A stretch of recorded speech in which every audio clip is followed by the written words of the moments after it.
there are many so-called health foods out there for kids that are total junk. In fact, they'll create lots of problems. And so sometimes I'll have a parent that will say, well, you know, my kids are skinny, so it's okay that they eat the junk. Or my husband, he's thin, so he said he can eat anything he wants, right? So I want to talk about all the other problems that occur in addition to being overweight when eating junk food. So let's actually do that in the whiteboard over here. Let's go inside. So let's talk about the absolute worst so-called health foods for kids, right? So number one, the biggest one would be juice. Parents think that juice is healthy for kids, fruit juice, right? So they do the juicies, they do the orange juice, grapefruit juice, and they send it home with their lunch, thinking that has some kind of vitamins. That is just pure sugar. That is going to raise the sugar so high in their bloodstream, because it's even worse than taking a Coke that, or a soda. They're going to basically get all the sugar, and it's setting them up for a hypoglycemia, low blood sugar, then a high sugar down the road. It's just going to mess up the pancreas, and it's going to deplete a lot of nutrition in their body, and it's going to probably give them a lot of dental problems too. So if you plan on going to the dentist and giving, you know, a lot of cavity replacements, then just keep feeding the kid juice. I even see little babies drinking juice. Bad idea, okay? So now you might say, well, what about orange juice? What about vitamin C? There is no vitamin C in orange juice. None whatsoever. Why? Because when you heat, all these juices are pasteurized. That means they're heated, and it kills everything in it, including all the vitamin C. The only vitamin C in orange juice is the stuff they add later, but it's synthetic. It's not even the real thing. So you're just drinking sugar water, and you're going to just create problems with more sugar with the kids. You know, hyper-irritability, ADD, all these other issues. So if you just cut that out, that would be wonderful. And you can have them do other things. Like I like the carbonated water and the flavored stevia. They have flavored Coke, root beer, lemon, fruit berry. You can take 10 drops of liquid stevia, put it in some carbonated water, and they think they're drinking a soda. There's no sugar in it. It's great. I give it to my kids all the time. My big kids. They're like 21, 22, and 19.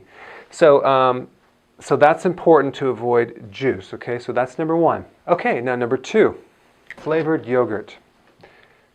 First of all, plain yogurt has 10 grams of sugar.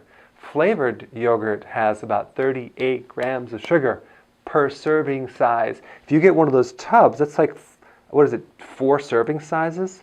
So we got 38 times 4. There is so much hidden sugar in yogurt. It's crazy. So the Go-Gurt, or whatever you call it, and the different things that parents put in their lunches, it's just pure sugar. Now, even the vanilla has 38 grams of sugar. So again, that's hidden sugar. We want to get the sugar out. Your children are going to be less irritable, hyperactive if you do that. It's going to make your life a lot better, okay? So that is number 2. Let's go to 3. Weight gain shakes. So your child needs to gain weight, right? So you give your child Ensure or maybe Pediasure or some type of drink which is loaded with vitamins and calories to gain weight. Well, let me tell you something. First of all, it's tons of sugar. The first ingredient is like sugar, okay? So we got hidden sugars, and it's all synthetic vitamins. So you're really not getting the real deal. If you want your child to gain weight, the best food to give your child is potatoes, red potatoes, yams, sweet potatoes, starches, instead of any refined sugars. Okay, so avoid the weight gain shakes because they're not going to actually gain weight in a healthy way. Okay, number 4, whole grain cereal. Well, first of all, most of that whole grain is made from flour that's been sitting in the shelf for about 6 months. And when you grind the grain, you lose a lot of nutrition right away. And anything that is refined grain, like breads, pasta, cereal, crackers, biscuits, waffles, pancakes, those foods for children should only be consumed in very small amounts, not in large amounts like you see with the pasta dinners and all that. You're just basically creating a situation where the child is raising their insulin, and they're going to create obesity down the road, a lot of problems with sugar, and it's not the best food. So In place of that, you do proteins. Proteins are fine. A lot of vegetables that maybe they'd like. You have to find something. Fruits are totally okay for kids. Nuts, seeds for kids. There's even a great book that I have that you can get recipes for your child. And this is like the brownie and the cookies and the English muffins and the bread that you can make without the sugar or the flour. Pancakes, peanut butter cups, cookies, even ice cream. So this might be something that you want to get some ideas or recipes for your children so they're not like feeling deprived. Because I know when they go to their friend's house, they're probably eating all this junk, or at school, but you want to set the standard at least at home to start eating healthy and give them alternatives. My kids do not know the difference between the junk and this right here. This is healthy junk.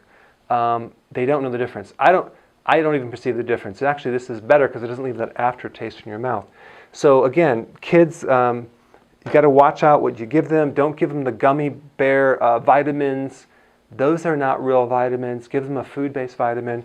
But these are the most common so-called health foods that people say, oh, it's healthy, but it's really not healthy. Okay, so apply this information, and I will see you in the next video.